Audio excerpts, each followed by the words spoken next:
Welcome to NIS Vision Point once again, and this is your business studies coach Khushboo Agarwal ma'am.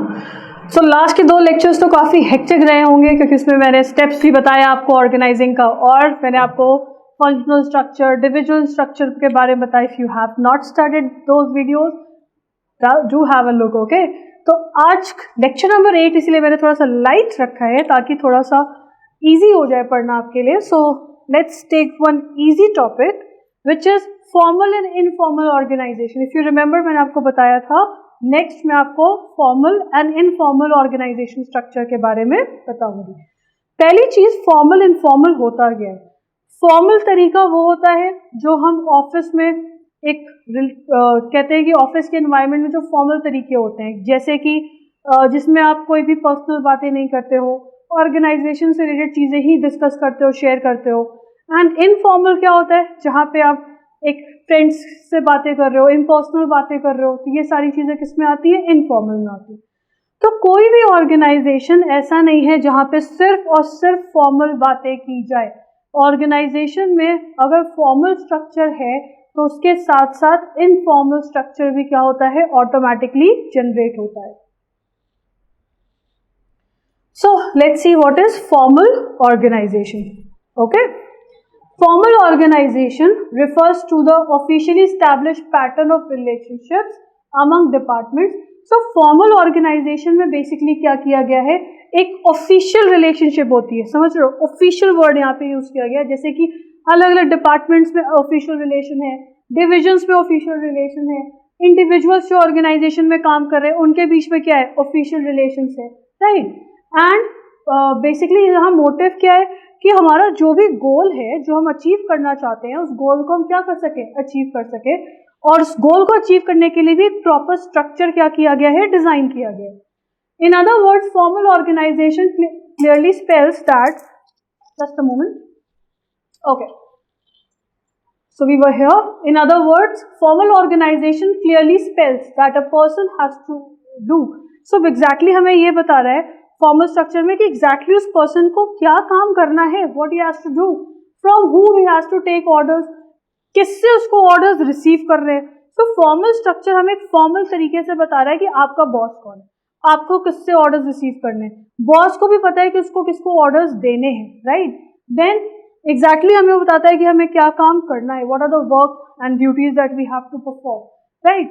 And what rules, policies and work procedures are to be followed, क्या rules हैं जो हमें follow करने हैं, क्या policy है जो हमें फॉलो करनी है, वर्क के क्या प्रोसीजर है जो हमें फॉलो करने। So everything is been communicated through what, through a formal organisation structure. हर चीज को यहाँ पे फॉर्मल तरीके से बताया गया है। फॉर्मल का दूसरा वर्ड भी ले सकते हैं, एक सिस्टमैटिक तरीके से सारा काम यहाँ पे होता है। बस it is a system of well defined jobs. तो एग्जैक्टली ये क्या है, कैसा सिस्टम है जहाँ पे सारी जॉब्स क्या है, प्रॉपरली वेल डिफाइंड है। हर एक चीज प्रॉपर तरीके से क्या काम होना है, कैसे होना है, किसको ड्यूटीज देनी है, किससे काम करवाना है, everything is cleared here. Each bearing a definite measure of authority.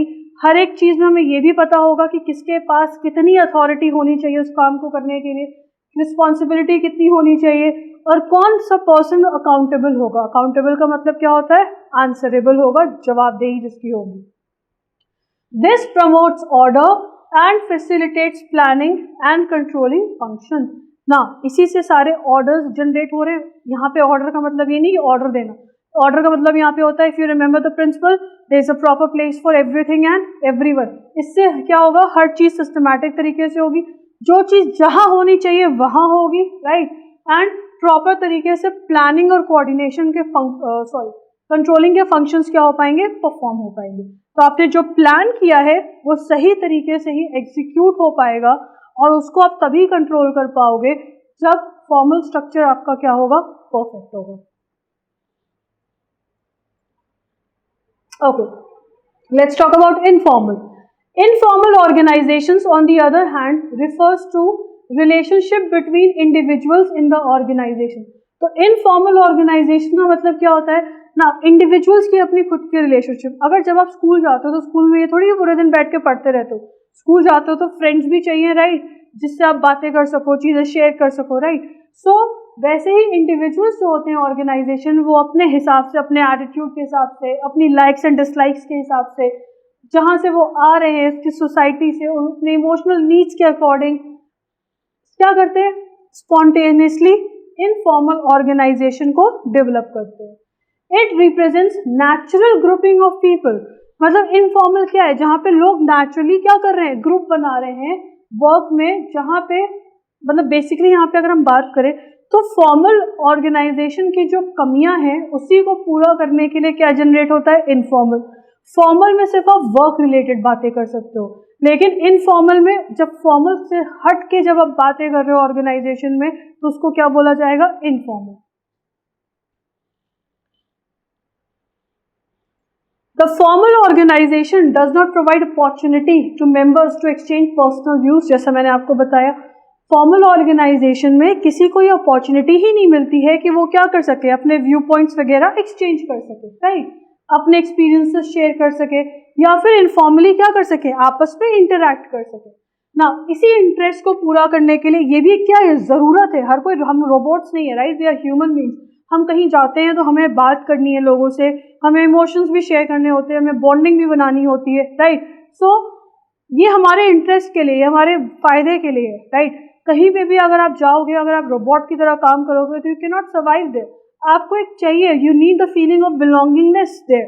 So automatically कहीं ना कहीं इसी इंटरेस्ट और नीड को पूरा करने के लिए इनफॉर्मल स्ट्रक्चर क्रिएट होता है।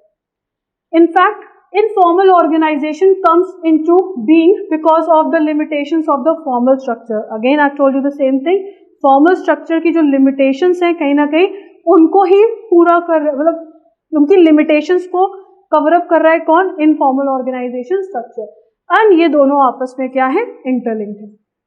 However they differ in respect of their origin, purpose, structure, लेकिन हर किसी का origin मतलब कहाँ से ये generate हो रहा है अलग होता है, पर्पस दोनों का अलग है, राइट, स्ट्रक्चर दोनों का अलग है, अथॉरिटी इसमें कुछ होती नहीं है, चैनल्स ऑफ कम्युनिकेशन अलग अलग होते हैं, एंड बिहेवियर ऑफ मेंबर्स, और इसमें हर एक मेंबर का बिहेवियर भी क्या होता है, अलग होता है।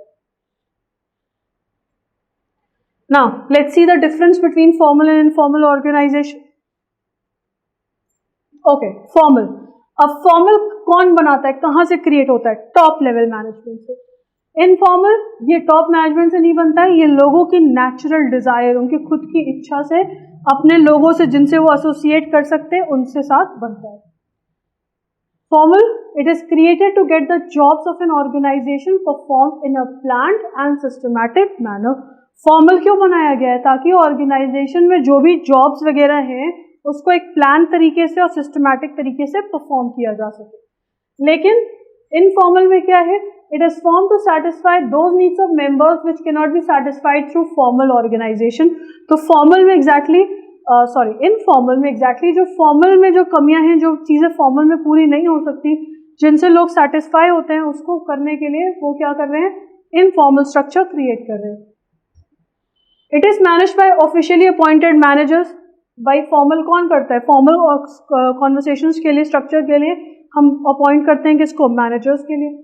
इसमें जो भी ग्रुप के मेंबर्स होंगे, लीडर्स होंगे, सब ये सब क्या कर सकते हैं, ये लोग अपना कोई भी एक लीडर चूज कर सकते हैं, राइट, जो कि उनके भलाई के लिए काम करे, अपने उनके ग्रुप के लिए ध्यान रखे। Then managers of formal organization है फॉर्मल अथॉरिटी। तो जो मैनेजर्स होते हैं उनके पास अथॉरिटी भी कैसी होती है, फॉर्मल होती है, मतलब ऑर्गेनाइजेशन के जो भी रूल्स एंड रेगुलेशंस है उसी के दायरे में वो लोग काम करते हैं। लेकिन अथॉरिटी ऑफ द लीडर, जो इनफॉर्मल ग्रुप का लीडर है, उसकी कोई अथॉरिटी नहीं होती है, वो जैसे चाहे वैसे काम कर सकता है। Formal organization is permanent and stable. Formal organization क्या होता है, परमानेंट होता है, स्टेबल होता है, जबकि इनफॉर्मल ऑर्गेनाइजेशन टेम्पररी नेचर का होता है और ये साइज और मेंबरशिप के अकॉर्डिंग चेंज होता रहता है। So this was a short one, I told you, थोड़ा सा ईजी सा हमने किया आज।